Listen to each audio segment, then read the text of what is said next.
విద్యార్థి వీరులు వీరు తెలంగాణ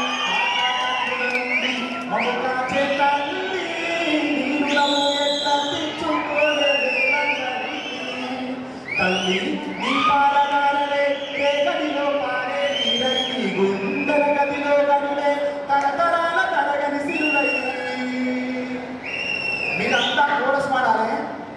జనని జనని జనని జై తెలంగాణ నీ వంటి తల్లి లేదే జగతిలోన ఇంటి పాపల్లోన మా ఇంటి తీసి నీ వంటి పల్లె నవధాన్య రాసి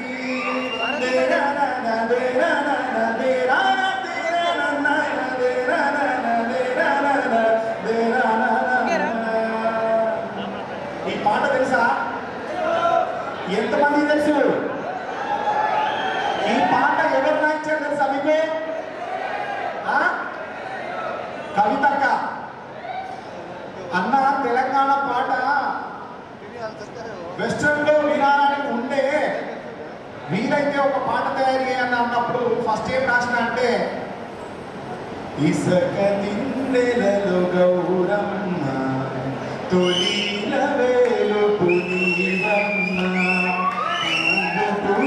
పోసిన జన్మ బ్రతుకు ప్రదాతవి బతుకమ్మ అల్లి పూలు అందాల రవికలట తామరలే నీ తను చీరలట.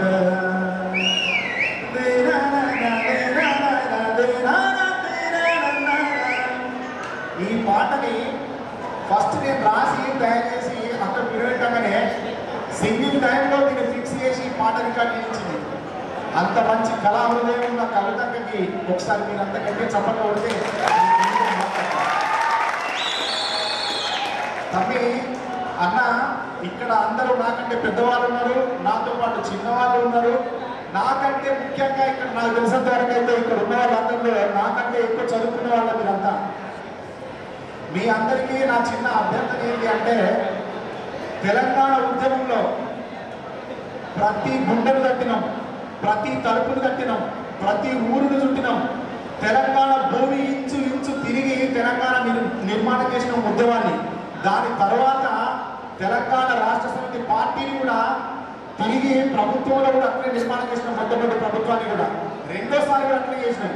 కానీ కేసీఆర్ సార్ లాంటి నాయకుడిని భారతదేశానికి అందించడం కోసం ఏప్రిల్లో జరగబోయే ఈ ఎన్నికలలో ప్రథమంగా కవితక్క స్థానాన్ని భారతదేశం మొత్తం గర్వించే విధంగా మెజారిటీని తీసుకురావడంలో విద్యార్థులే ముందుండి నడిపించాల్సిన బాధ్యత ఉందని గుర్తు చేస్తూ, అప్పుడు తెలంగాణ ఉద్యమంలో యుద్ధం పుడితే ఓయిలో ప్రతి ఒక్క విద్యార్థి నిరుటంతమై నిలబడ్డాడు ప్రతిరూపంగా. ఇప్పుడు కూడా ఇక్కడ అప్పుడు తెలంగాణను ఆపడం కోసం ఏ విధంగానైతే యుద్ధం జరిగిందో, యుద్ధం జరిగితే మనం ఏ విధంగానైతే యుద్ధం చేసినామో, ఇప్పుడు ఇక్కడి నుంచి ఫెడరల్ ఫ్రంట్ కి కేసీఆర్ సార్ని ఓడకుండా కవితక్కను ఓడించాలని అన్ని కుట్రలు పట్టి ఎత్తులు వేసి చాలా పొత్తులు కట్టుకొని మన మీదికి దాడికి వస్తున్న వాళ్ళ మీద ఒక్కసారి ఓడిలో మనం చేసిన పోరాటాన్ని తెలుసుకొని ఈ నిజామాబాద్ గడ్డ మీద మరొకసారి ఎన్నికల సమరవేడి గట్టిగా ఓడించాలని కోరుకుంటూ ఓ యుద్ధం పుడితే ఓయు నిలువుటద్దం పట్టెరా ఆ యుద్ధంలో ప్రతి విద్యార్థి ప్రతిబింబమాయరా. ఓ యుద్ధం పుడితే ఓయు నిలువుటద్దం పట్టెరా ఆ యుద్ధంలో ప్రతి విద్యార్థి ప్రతిబింబమాయరా. ప్రతిబింబమాయరా పోరు ఆరంభమాయరా ఆరంభమాయరా ఆరని మంటలాయరా ఆరని మంటల్లో ఆశ ఊడిదాయరా. ఓ యుద్ధం పుడితే ఓయు నిలువుటద్దం పట్టెరా ఆ యుద్ధంలో ప్రతి విద్యార్థి ప్రతిబింబమాయరా. క్యాంపస్ గోడలే బందీ కానై కాకి తుపాకి చుట్టూ గోడై కాపల కాస్తూ ఉన్నా గాని ఆగని ఆరాటం అరరర చేసిన పోరాటం. హాస్టల్ మెస్సుకు తాళం వేసి తాగే నీళ్లను కట్టడి చేసి నానా హింసలు పెట్టిన గాని వీడని వీరత్వం అది మన విద్యార్థి తత్వం.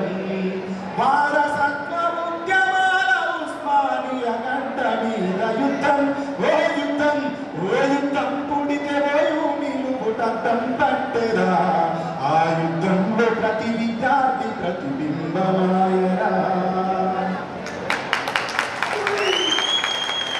అప్పుడు యుద్ధంలో అట్లా చెప్తే మొన్న జరిగిన ఎన్నికల్లో మనల్ని ఓడించడం కోసం కాంగ్రెస్ వాళ్ళు, టీడీపీ వాళ్ళు, కాంగ్రెస్ వాళ్ళు పోయి మనతో యుద్ధం చేసే శక్తి లేక కాంగ్రెస్ వాళ్ళు ఇక్కడి నుంచి పోయి చంద్రబాబు నాయుడు పట్టుకొస్తే నాకు మంటలు వేసి పాట రాసిన తమ్మే అప్పుడు నేను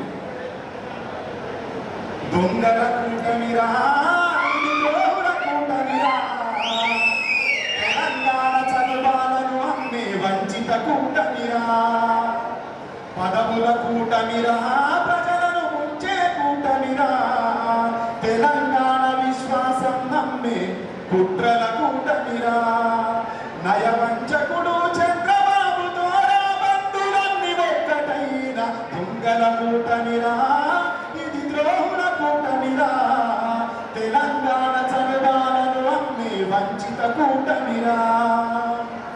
తెలుసా ఈ పాట వినబడుతుందా తమ్ముడు మీకు మంచిగా వినబడుతుందా అన్నా మీకు వినబడుతుందా?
ఎంతమంది చేతులు ఏమంటారు ఒకసారి ఒకసారి అన్న ఒకసారి చేతులు ఏమంటారు ఒకసారి మీకు రేపు ఒక్కసారి ఎవరు అన్న జై తెలంగాణ కొట్టాలి జై కొట్టాలి కొట్టు కొట్టు కొట్టు కొట్టు కొట్టు కొట్టు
ఇద్దరు 5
జిల్లా కోఆర్డినేటర్ అందరికీ నమస్కారాలు. ఇంకా ముఖ్యంగా ముందరున్నటువంటి నా టీఆర్ఎస్పీ బంధువులందరికీ నమస్కారాలు తెలియజేసుకుంటూ, గతమంతా మనకు తెలిసిందే, గతంలో బతుకమ్మని ఏ విధంగా ఆంధ్రలో అవమానిస్తే ఇవాళ ప్రపంచవ్యాప్తంగా ఇవాళ బతుకమ్మని తీసుకెళ్ళినటువంటి ఘనత కేవలం మన కవితకే సొంతం. ఇవాళ ఎన్నో కుట్రలు పడుతున్నారు విద్యార్థులు. మన టీఆర్ఎస్ ముఖ్యంగా గమనించాల్సింది ఒకటే, 2001 నుంచి పార్టీ పెట్టి నుంచి సార్కి మనం అండగా ఉన్నాం. అన్ని విధాల ఉద్యమంలో అండగా ఉన్నాం, ఎలక్షన్లో అండగా ఉన్నాం. ఇవాళ మనం కూడా కవితని అత్యధికంగా తెలంగాణలో అత్యధిక మెజార్టీలోని గెలిపించే వరకు కూడా టీఆర్ఎస్ ప్రతి ఒక్క కార్యకర్త ప్రతిపక్షాల్లో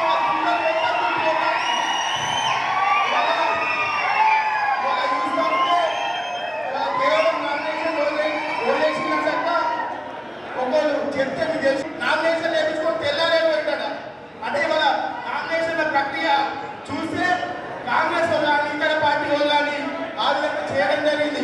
ఇవాళ ఇంతకుముందు కరెంటు కోసం కొట్లాడిన సందర్భాలు ఉంటాయి, కానీ ఏ కొట్లాటం లేకుండా ఇవాళ 24 గంటల కరెంట్ ఇస్తున్న పార్టీ మన తెలుగుదేశం పార్టీ.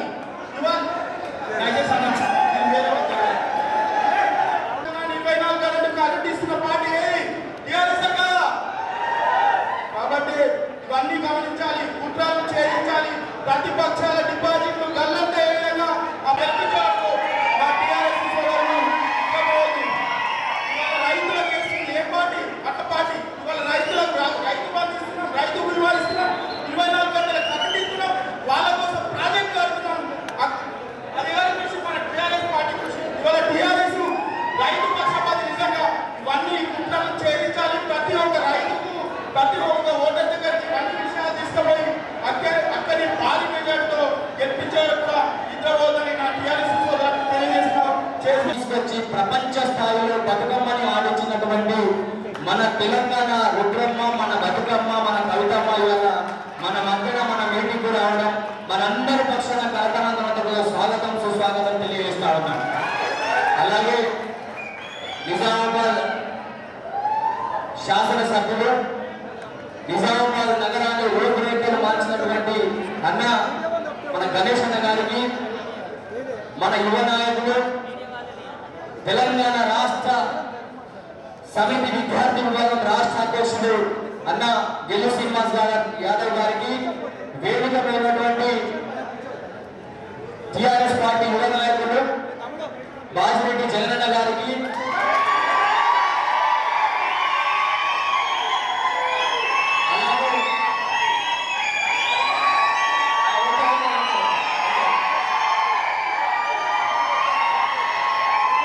అలాగే వేదిక ఉన్నటువంటి రెడ్కో చైర్మన్ అన్న అలీంబాయ్ గారికి, తెలంగాణ రాష్ట్ర సమితి విద్యార్థి విభాగాన్ని జిల్లాలో ముందుకు తీసుకుపోయినటువంటి అన్న చింతమహేష్ గారికి, అలాగే శ్రీకుమార్ అన్న గారికి, నా సహోదరులకి, వేదిక ఉన్నటువంటి పార్టీ నాయకులకి, మీడియా మిత్రులకు, మీ అందరికీ తెలంగాణ రాష్ట్ర సాధనలో గౌరవ పెద్దలు నాటి ఉద్యమ నాయకులు కేసీఆర్ గారి ఆలోచన విధానానికి అడుగేస్తూ తెలంగాణ రాష్ట్రం కోసం విద్యార్థుల కీలకంగా అంటూ మనమందరం కూడా ముందుకు సాగి బంగారు తెలంగాణ బాటలో పునాదులు వేయడానికి కేసీఆర్ గారు కంకణం కట్టుకుంటే ఆ ఉద్యమ నాయకుడు మహానేత కేసీఆర్ గారికి మద్దతుగా నిలిచి 2014లో 2018లో మొత్తం కూడా భారీ మెజార్టీ అందించడంలో క్రియాశీలక పాత్ర పోషించినటువంటి టీఆర్ఎస్ సైనికులందరికీ కూడా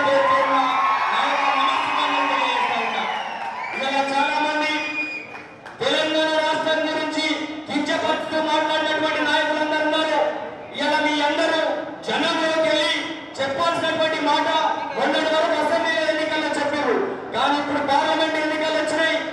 ఒక గౌరవనీయులు పెద్దలు, ఒక మహిళా పార్లమెంట్ సభ్యురాలుగా ఈ దేశంలో ఒక పార్లమెంట్ మెంబర్ అంటే కేవలం వాళ్ళ పార్లమెంటు సమస్యలు మాత్రమే మాట్లాడుతూ ఉంటారు. కానీ మన పార్లమెంట్ సభ్యురాలు అక్క కాదు, దేశంలో కాశ్మీర్ నుంచి కన్యాకుమారి వరకు ప్రతి సమస్య పైన పార్లమెంట్ లో వచ్చిన ప్రతి సమస్య పైన 258 సమస్యలు చర్చకు వస్తే ప్రతి చర్చలో పాల్గొని గలాన్ని వినిపించినటువంటి మన నాయకురాలు కవిత వారు మన మధ్య ఉండి ఇలా మరొకసారి పోటీకి వెళ్తా ఉన్నారు. అంతెందుకు రేపు ఏమొచ్చినాయి, రేపు ఏప్రిల్ 11వ తేదీ నాడు మనం ఏం చేయబోతా ఉన్నాం, ఓటు వేస్తా ఉన్నాం. ఆ ఓటు వేయడానికి ఓటు హక్కును కల్పించినటువంటి బాబాసాహెబ్ అంబేద్కర్ విగ్రహాన్ని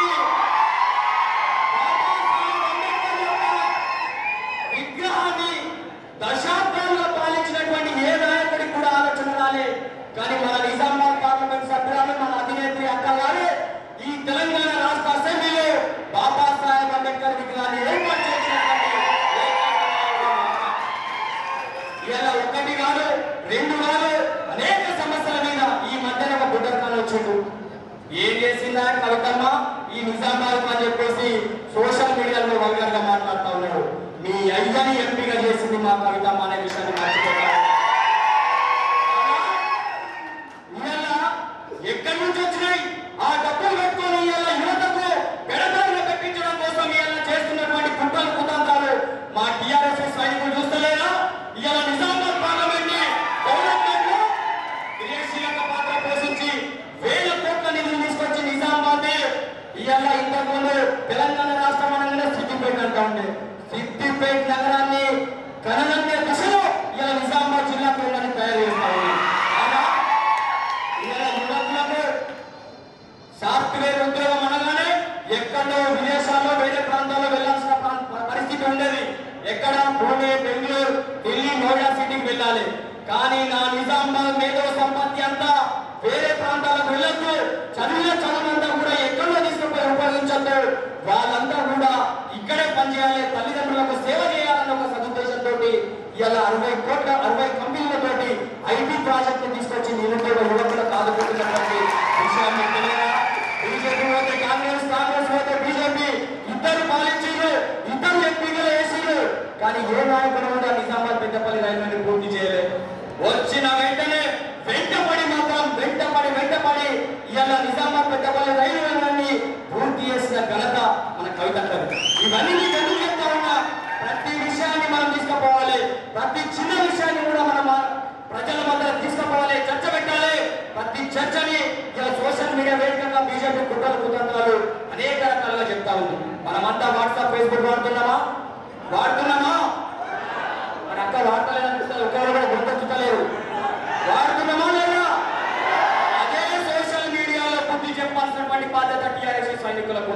ఉందా? ఎందుకంటే ఇలా సోషల్ మీడియా కేంద్రంగా బీజేపీ అనేక కుట్రలు చేస్తా ఉంది, అనేక రకాలైనటువంటి కుట్రలు చేస్తా ఉంది.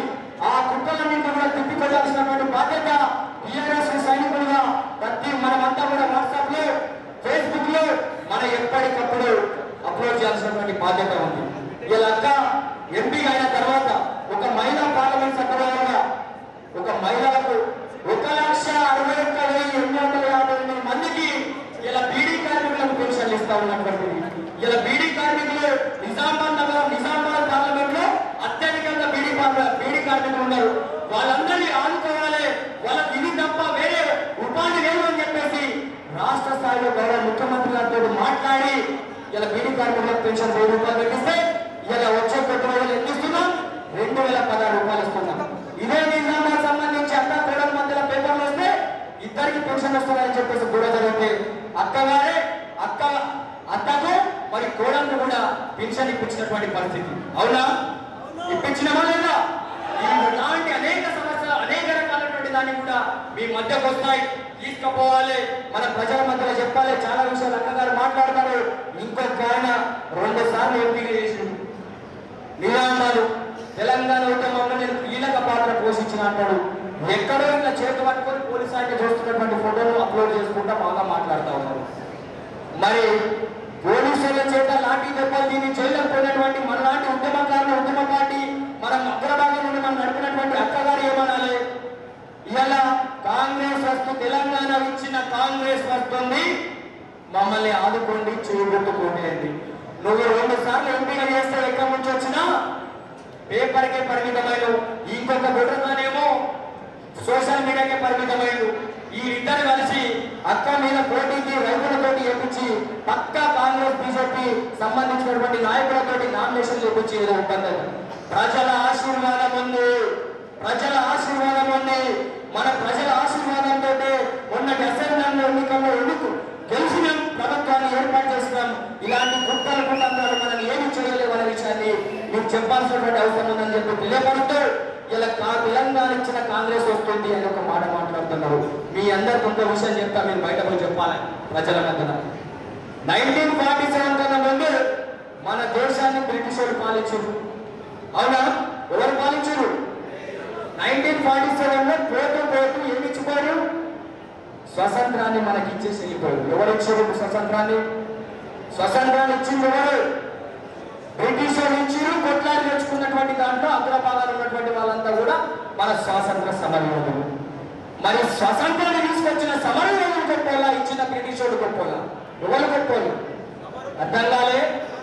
మరి తెలంగాణ తీసుకొచ్చిన కేసీఆర్ సార్ గొప్పోడా, తెలంగాణ ఇచ్చిన కాంగ్రెస్ గొప్పదా అనే విషయాన్ని కూడా మీరు మాట్లాడాలి. మీకు అర్థం కాలే. కాదా? కాబట్టి ఇలాంటి విషయాలన్నీ కూడా చెప్పాలి. మీకు చివరిగా చెప్పాల్సింది, అక్కడ నాకు 2 నిమిషాలు టైం ఇచ్చి నీకు ఎక్కువ మాట్లాడేసిన, మీకు చెప్పాల్సింది చివరిగా మనమంతా కూడా క్రియాశీలకంగా పనిచేయాలి. మనం ఎట్లయితే ఎమ్మెల్యే ఎలక్షన్లో క్రియాశీలకంగా పనిచేసి బూత్ కమిటీలలో ఎట్లయితే పనిచేస్తాయో అంతకన్నా రెట్టింపు పనిచేయాలి. ఎలక్షన్ రోజు వరకు విస్తృత ప్రచారాన్ని కల్పించాలి. అలాగే ఏప్రిల్ 11వ తేదీ నాడు ప్రతి ఓటర్ని పోలింగ్ బూత్ దాకా ఒక ట్రాన్స్పోర్ట్ ఏదో రూపంలో తీసుకెళ్లి ఓటేసి మళ్ళీ పంపించే బాధ్యత టీఆర్ఎస్ సైనికులుగా మనం తీసుకోవాల్సినటువంటి అవసరం ఉందా? అక్క గెలుపు కోసం పనిచేద్దామా? మహిళా ఓటర్లు గౌరవనీయులు పెద్దలు ఎమ్మెల్సీ భూషణ్ గారిని వేదిక మీద రావాల్సిందిగా ఆహ్వానిస్తారు. మహిళా ఓటర్ల పైన కీలకంగా వాళ్ళందరూ కూడా చాలా ఇబ్బందులు ఉన్నారు, వృద్ధులు ఉన్నారు. అలాంటి వాళ్ళందరినీ కూడా తీసుకొచ్చి ఓటేయించి పంపించాల్సినటువంటి బాధ్యత మన మీద ఉందని చెప్పేసి తెలియపరుస్తూ ఈ అవకాశం ఇచ్చినటువంటి పెద్దలకు మరొక్కసారి ధన్యవాదాలు తెలియజేస్తూ ముగిస్తా ఉన్నాం. జై తెలంగాణ! కవితక్క నాయకత్వం! గట్టిగా నాలే. కవితక్క గారి నాయకత్వం! జై తెలంగాణ! కోసం పార్లమెంటులో మన తెలంగాణ గొంతుకై నినాదాలు ఇచ్చిన నాయకురాలు మనక్క కల్వకుంట్ల కవితక్క గారికి, అదేవిధంగా అర్బన్ శాసనసభ్యులు అన్నా గణేష్ గుప్తా గారికి, ఎమ్మెల్సీ విజయ్ గౌడ్ గారికి, అదేవిధంగా టీఆర్ఎస్పీ సీనియర్ నాయకులు మన శ్రీకుమార్ గారికి, జిల్లా గవర్నర్ శ్రీనివాస్ గౌడ్ గారికి, సుస్మిత్, ఇజాజ్, వినీత్ మరియు ఇంకా వేదిక మీద నాయకులకు ప్రతి ఒక్కరు కూడా నాయకులకు ధన్యవాదాలు. విద్యార్థి మిత్రులారా, ఇవాళ ఎన్నికల సందర్భం.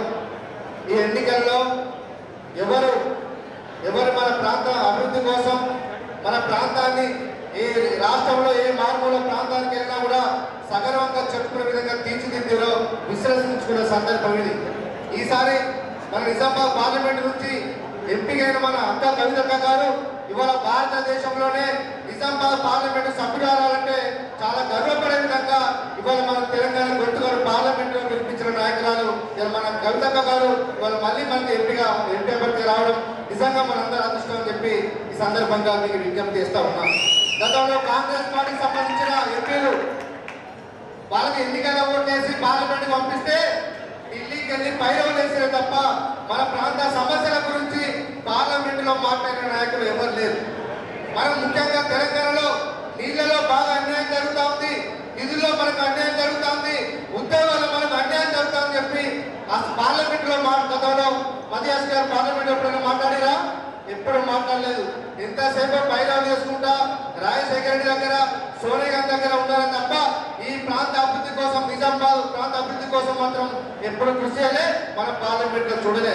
అదే మనం ఒకసారి ఓట్లేసి పార్లమెంట్ పంపించిన మన అక్క కవితక్క గారు నిత్యం ప్రజా సమస్యల గురించి పార్లమెంట్ లో నరేంద్ర మోడీ ప్రభుత్వాన్ని గొంతెత్తి నినాదించి ప్రశ్నించిన నాయకురాలు కదా మన కవితక్క గారు అని చెప్పి మనం ఒకసారి ప్రజలకు వివరించాల్సిన బాధ్యత ఎంతైనా ఉంది. ఇవాళ పసుపు బోర్డు గురించి గతంలో కాంగ్రెస్ పార్టీ ఈ రాష్ట్రంలో 10 సంవత్సరాలు అధికారం ఉన్నది, 50 సంవత్సరాలు ఈ రాష్ట్రంలో దేశంలో అధికారం ఉన్నది. మధ్యాస్ గారు ఇక్కడ ఎంపీగా పనిచేశారు, కానీ కేంద్రంలో మాత్రం సోనియా గాంధీ గారు ఒప్పించలేకపోయారు. ఆ రోజు ప్రధానమంత్రి మన్మోహన్ సింగ్ గారిని ఒప్పించలేరు. కాంగ్రెస్ రాష్ట్రంలో కానీ కేంద్రంలో వాళ్ళ అధికారం ఉన్నప్పుడు కూడా ఈ ప్రాంత సమస్యల గురించి పార్లమెంట్ లో ఒక్కరోజు కూడా మాట్లాడలేదు. అదే మన కవితక్క ఈ నిజామాబాద్ ప్రాంతంలో చాలా మంది రైతులు పసుపు పండిస్తా ఉన్నారు, వీళ్ళకు న్యాయం చేయాల్సిన అవసరం ఉంది, వీళ్ళకు బోర్డు పెడితేనే ఇక్కడ నిజామాబాద్ ప్రాంత రైతాంగానికి న్యాయం జరుగుతుందని చెప్పి పార్లమెంట్ లో ప్రశ్నించింది. అదే సభలో ప్రతిపక్ష నాయకుడిగా ఉన్న రాహుల్ గాంధీ గారు ఒక్క మాట కూడా మాట్లాడలేదు. నిజంగా కాంగ్రెస్ పార్టీకి చిత్తశుద్ధి ఉండేదంటే కవితక్క గారు పార్లమెంట్ లో పసుపు రైతుల గురించి మాట్లాడుతుంటే కనీసం మద్దతు తెలపాల్సిన రాహుల్ గాంధీ మౌనంగా ఉన్నాడు తప్ప ఒక్క మాట కూడా మద్దతుగా మాట్లాడలేదు.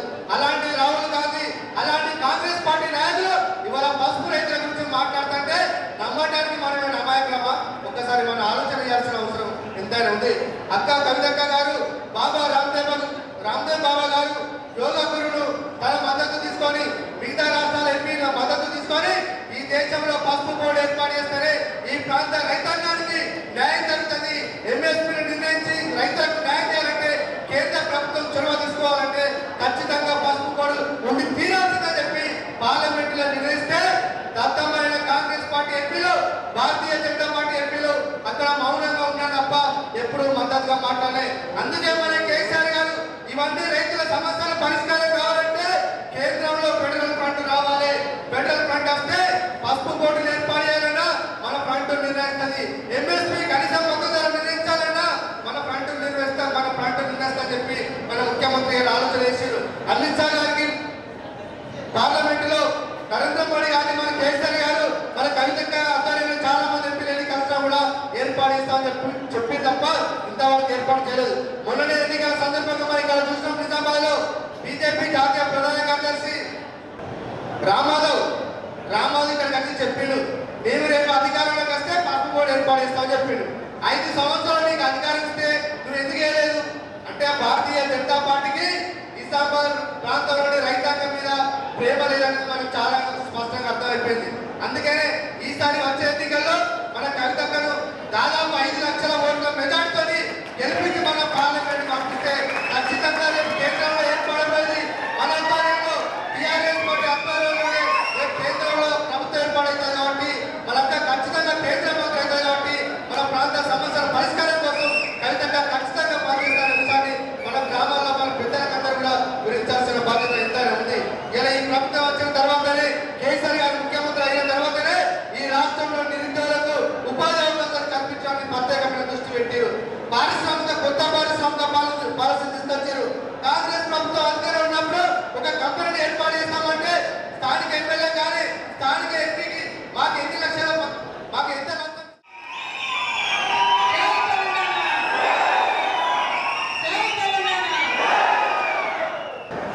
చంద్రబాబు నాయుడు అంటే నాకు ఇష్టం.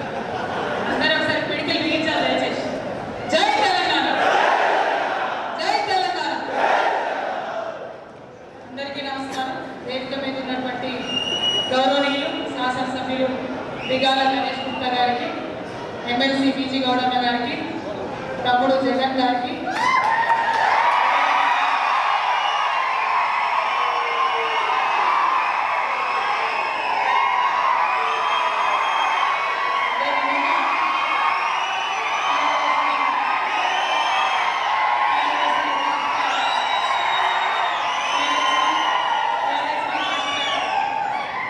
రాష్ట్ర అధ్యక్షుడు తమ్ముడు ఎల్ శ్రీనివాస్ యాదవ్ గారికి, చింత శ్రీకుమార్ గారు స్టేట్ జనరల్ సెక్రటరీ, అట్లానే అసలు నిజామాబాద్ జిల్లాలో విద్యార్థులు ఉద్యమాన్ని ఎంత గట్టిగా చేస్తారని చెప్పి నిరూపించినటువంటి మరో తమ్ముడు చింత మహేష్ గారికి,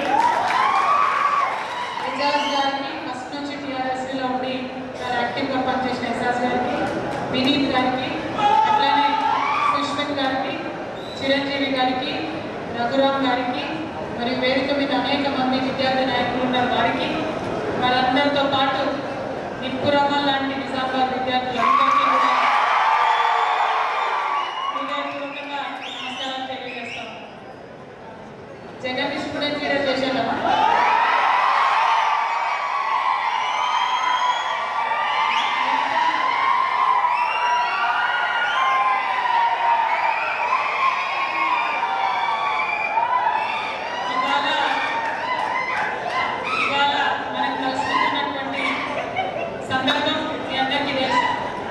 పార్లమెంట్ కోసం ఎన్నికలు జరుగుతూ ఉన్నాయి. పార్లమెంట్ ఎన్నికలంటే ఈ దేశ భవిష్యత్తు నిర్ణయించేవారు, ఈ దేశంలో రేపటి ప్రధానమంత్రి కావాలి, ఇటువంటి అన్ని అంశాల మీద మాట్లాడి నిర్ణయించేటటువంటి ఎన్నికలు. మరి నిజామాబాద్ పార్లమెంట్లో మీరు చూసి నిన్నవరకు కూడా ఇక్కడ నుంచి ఉండేటటువంటి ఎంపీ అభ్యర్థులు, మొత్తం తెలంగాణ రాష్ట్రంలో ఉన్నటువంటి ఎంపీ అభ్యర్థులు, వారందరి పరిస్థితి ఏంటో ఇవన్నీ మీరు చూస్తారు. ఇవాళ విద్యార్థుల్లో ఉన్నటువంటి మనం కొన్ని అంశాలను గుర్తుపెట్టుకోవాలి. ఎస్పెషల్లీ టీఆర్ఎస్వి అంటే తెలంగాణ ఉద్యమ సాధన సందర్భంలో చాలా చురుకైనటువంటి పాత్ర పోషించింది. ఓయూ జేఏసీ పేరు మనందరం కూడా చెప్తాం. ఉస్మానియా యూనివర్సిటీలో జేఏసీని ప్రారంభించడానికి ప్రధాన పాత్ర పోషించినటువంటి విద్యార్థి విభాగం ఏదైనా ఉందంటే అది టీఆర్ఎస్వి విద్యార్థి విభాగం. టీఆర్ఎస్వి ఒక అడుగు ముందుకేసి అన్ని విద్యార్థి సంఘాలను ఏకతాటికి తీసుకొచ్చి ఆనాడు ఉద్యమంలో ఉస్మానియా యూనివర్సిటీ జేఏసీ ఫామ్ చేసి, తర్వాత విద్యార్థుల ఉద్యమంలోకి వచ్చిన తర్వాత తెలంగాణ రాష్ట్ర స్వప్నం సాకారమైంది. అది మీ అందరికీ కూడా తెలిసిన విషయం. ఇవాళ తెలంగాణ రాష్ట్రం వచ్చిన తర్వాత అభివృద్ధిలో మనం ముందుకు వెళ్తా ఉన్నాం. కానీ వెళ్తున్నటువంటి సందర్భంలో మరి అనేక రకాలైనటువంటి అపోహలను క్రియేట్ చేస్తూ ఉన్నాం. మీరు గమనించిన కొన్ని రోజుల కింద కాంగ్రెస్ పార్టీ ఒక మాట చెప్పింది. ఏమని? కేసీఆర్ గారు తెలంగాణ రాగానే మీరు 1,00,000 ఉద్యోగాలు ఇస్తామన్నారు, గవర్నమెంట్ ఉద్యోగాలు ఏమైంది అని అంటే చాలా క్లారిటీతో క్లియర్గా పేపర్లతోని లెక్కలతోని పత్రాలతోని మన ఎమ్మెల్యేలు ఎంపీలు అందరూ కూడా చెప్పింది. ఏమని? కేసీఆర్ గారు 1,27,000 ఉద్యోగాలకు పర్మిషన్ ఇచ్చింది. అందులో 87,000 ఉద్యోగాలకి నోటిఫికేషన్ వచ్చింది. ఆ తర్వాత పరీక్షలు జరిగితే ఇవాళ తెలంగాణ రాష్ట్రంలో రాష్ట్ర ప్రభుత్వ ఉద్యోగాలలో 40,000 మంది విద్యార్థులు చేరి పని కూడా చేస్తున్నారు ఆల్రెడీ. అయినా కాంగ్రెస్ పార్టీ నాయకులకు కళ్ళు కనపడింది. ఏమైంది కేసీఆర్, ఏమైంది ఉద్యోగాలంట. ఇవాళ టీఆర్ఎస్ విద్యార్థులందరూ కూడా నేను కోరేది ఒకటి, ఈ వాస్తవాలను ప్రజలకు మనం చెప్పాలి. రెండవది, ఉమ్మడి ఆంధ్రప్రదేశ్ ఉన్నప్పుడు 23 జిల్లాలు ఉన్నాయి మనకు. 2004 నుంచి 2014 వరకు అంటే 10 years, 2004 to 14 ఇక్కడ కాంగ్రెస్ పార్టీ, సెంట్రల్లో కాంగ్రెస్ పార్టీ. 2004 నుంచి 2014 వరకు కాంగ్రెస్ పార్టీ ఇచ్చిన ఉద్యోగాలు మొత్తం ఆంధ్రప్రదేశ్లో ఉన్న 23 జిల్లాలకు కలిపితే 24,000 ఉద్యోగాలు వచ్చింది. అదే టీఆర్ఎస్ పార్టీ వచ్చినాక 10 జిల్లాల తెలంగాణ 5 సంవత్సరాల లోపల 1,27,000 ఉద్యోగాలకు మనం నోటిఫికేషన్ ఇచ్చాం. మరి 10 ఏళ్ళలో వాళ్ళు చేసింది ఎక్కువనా, 5 ఏళ్ళలో మనం చేసింది ఎక్కువ? గవర్నమెంట్ ఉద్యోగాల పరిస్థితి అది. ఇక ప్రైవేట్ ఉద్యోగాల సంగతి మీరు ఆలోచన చేస్తే మన టీఆర్ఎస్ పార్టీ ప్రభుత్వం వచ్చిన తర్వాత లంచాలు లేవు, కరప్షన్ లేదు. అందుకని పెద్ద ఎత్తున పారిశ్రామికవేత్తలు వచ్చి తెలంగాణలో పెట్టుబడి పెడతా ఉన్నారు. మరీ ముఖ్యంగా మీ అందరికీ తెలుసు, గూగుల్, అమెజాన్, మైక్రోసాఫ్ట్ ఇవన్నీ కూడా అమెరికా తర్వాత బిగ్గెస్ట్ క్యాంపస్ ఎక్కడ ఉందంటే మన తెలంగాణలోనే ఉంటుంది. అది మామూలు సక్సెస్ కాదు. వాళ్ళే మన చుట్టాలు కాదు, పుట్టికొచ్చి హైదరాబాద్లో ఫ్యాక్టరీ పెట్టడానికి. ఎందుకు పెడుతున్నారు?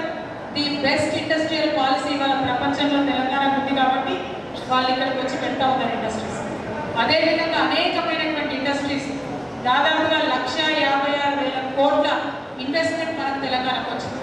దాంతో ప్రైవేట్ సెక్టర్స్లో దాదాపు 13 లక్షల ఉద్యోగాలను మనం ఈ 5 ఏళ్ల కాలంలో కల్పించడం జరిగింది. మరి ఇవన్నీ వాస్తవాలు, ఇవన్నీ మీ కళ్ళ ముందున్నాయి. అన్నెందుకు మీరు ఎప్పుడైనా ఒకసారి హైదరాబాద్ పోయండి, నిజామాబాద్ నుంచి. అసలు ఎంతమంది నార్త్ ఇండియా నుంచి, ఇతర రాష్ట్రాల నుంచి వచ్చి హైదరాబాద్లో ఉండి ఉద్యోగాల కోసం జాయిన్ అవుతున్నారు చూడండి. ఇవాళ మనం తెలంగాణ విద్యార్థులుగా చేసుకోవాల్సింది ఏంటంటే, ఏ జిల్లాలో ఎక్కడుండి మనం ఎక్కడ చదువుకున్నా, ఏ స్థాయిలో అయినా వెళ్ళి ఉద్యోగాల్లో చేరడానికి సిద్ధమవ్వాలి.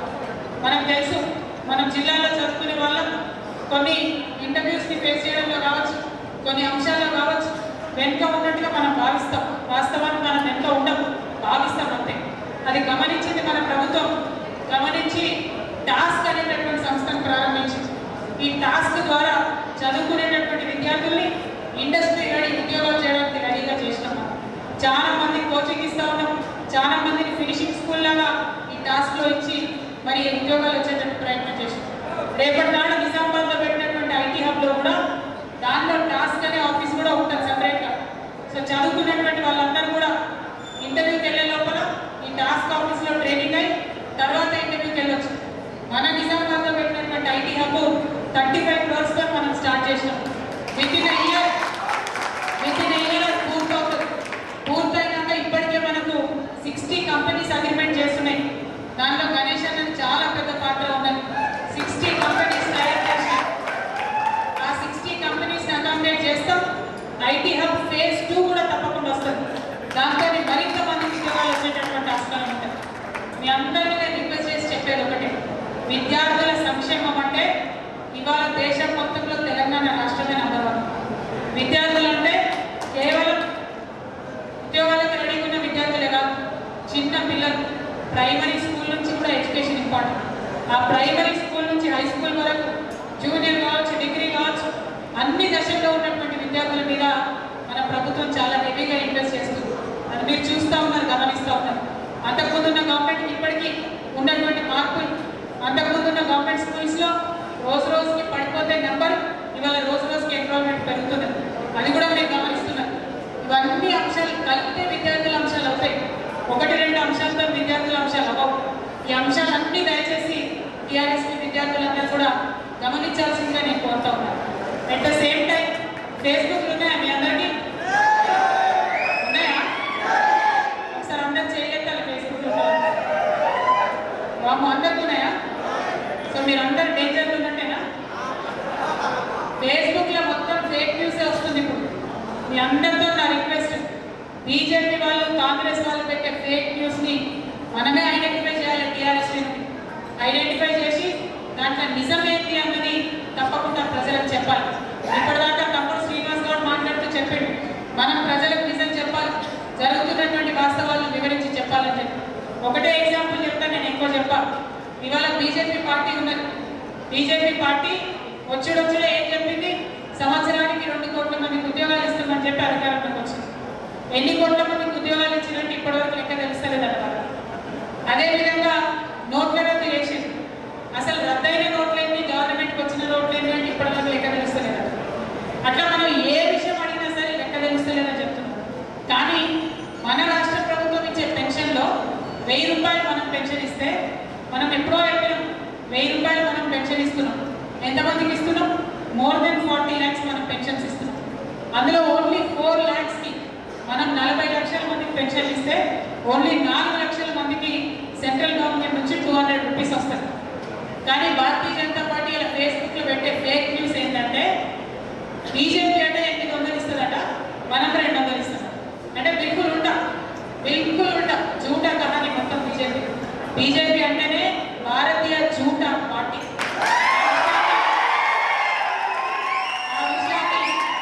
ఆ విషయాన్ని మనం ఎక్స్పోజ్ చేయాలి. సైనికులం అంటే గ్రామాలలోనే కాదు, ఆన్లైన్లో కూడా మనం సైనికులుగా ఉండాలి. అడ్డమైన పోస్టులు పెడితే ఊరుకో తీటైన జవాబిస్తామని చెప్పి టీఆర్ఎస్ సైనికులు అసత్య ప్రచారాలు ఒక పెన్షన్ విషయమే కాదు, ఇక అడ్డగోలు మాటలు అసలు కొన్ని చెప్పాలంటే కూడా చిరాకు, మన స్థాయిలో లేవు మాటలు. మీరు ఫాలో కానీ వాళ్ళు ఏం మాట్లాడుతున్నారు దయచేసి ప్రజలకు నిజం చెప్పండి. మీరంటే ఉద్యమంతో ఇంకా ఉన్నారు, టీఆర్ఎస్తో ఇంకా ఉన్నారు కాబట్టి మీకు వాస్తవాలు తెలుస్తాయి. కానీ చాలా మంది స్టూడెంట్ ఇండిపెండెంట్ ఉంటారు, వాళ్ళకి వాస్తవాలు తెలియదు. వాళ్ళని మభ్యపెట్టి ఫస్ట్ టైం ఓట్ చేసే వాళ్ళందరినీ ఏదో క్యాప్చర్ చేసుకోవాలని ప్రయత్నం చేస్తున్నారు. నువ్వు అంటే యూత్ అంతా మాతోనే అని చెప్పి దెబ్బ కొట్టుకుంటున్నారు. అటువంటిది వాస్తవానికి లేదు. యూత్ అంతా కేసీఆర్తో ఉన్నారని ఎప్పుడో నిరూపించింది, అది కొత్తగా. కానీ ఈ వచ్చే ఫేక్ న్యూస్ని దయచేసి కౌంటర్ చేయాలి. దానికోసం శ్రీనివాస్ గారు అదేవిధంగా శ్రీకుమార్ గారు దయచేసి ఆన్లైన్ గ్రూప్స్, వాట్సాప్ గ్రూప్స్ కానీ పెద్ద ఎత్తున తయారు చేసి వాళ్ళు ఇచ్చే ఫేక్ న్యూస్ ఏంటి, వాస్తవం ఏంటన్నది మీరు తెలియజేయవలసిందిగా నేను మిమ్మల్ని కోరుతా ఉన్నాను.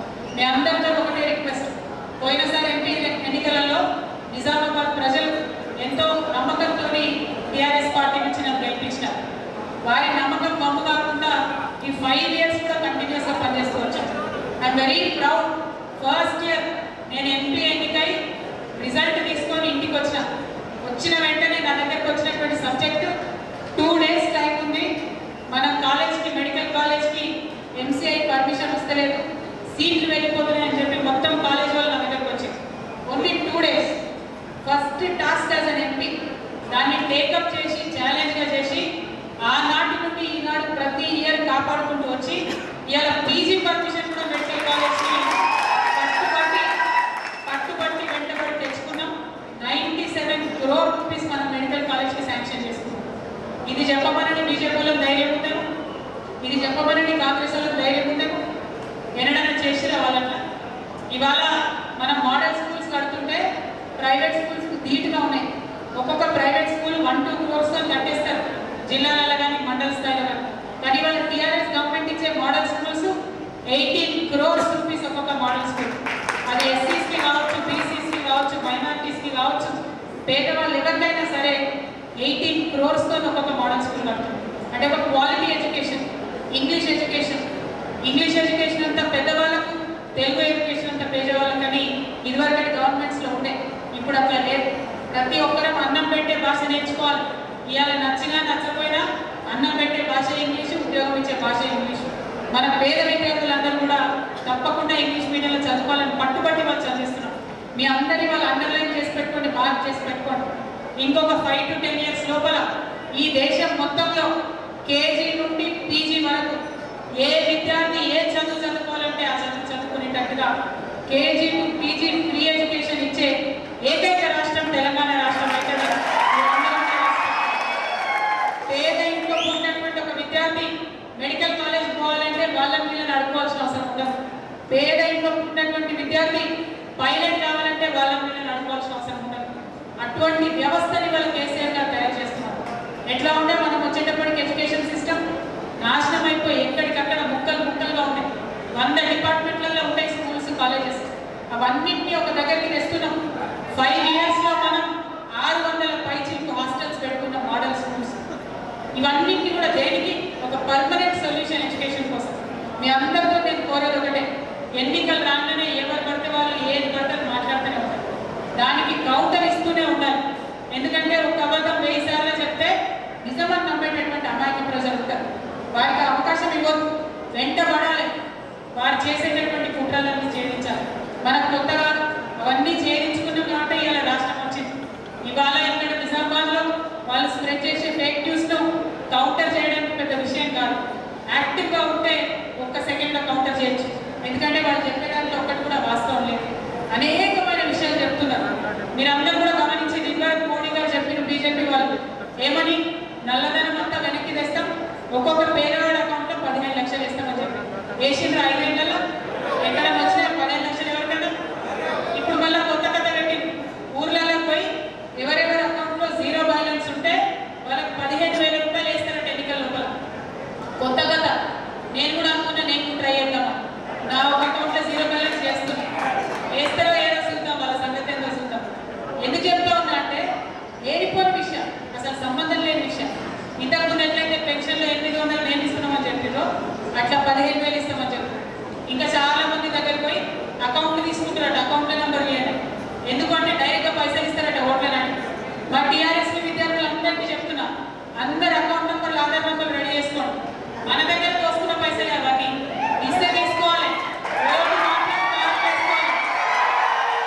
ఓటు మాత్రం కారికే వేసుకోవాలి.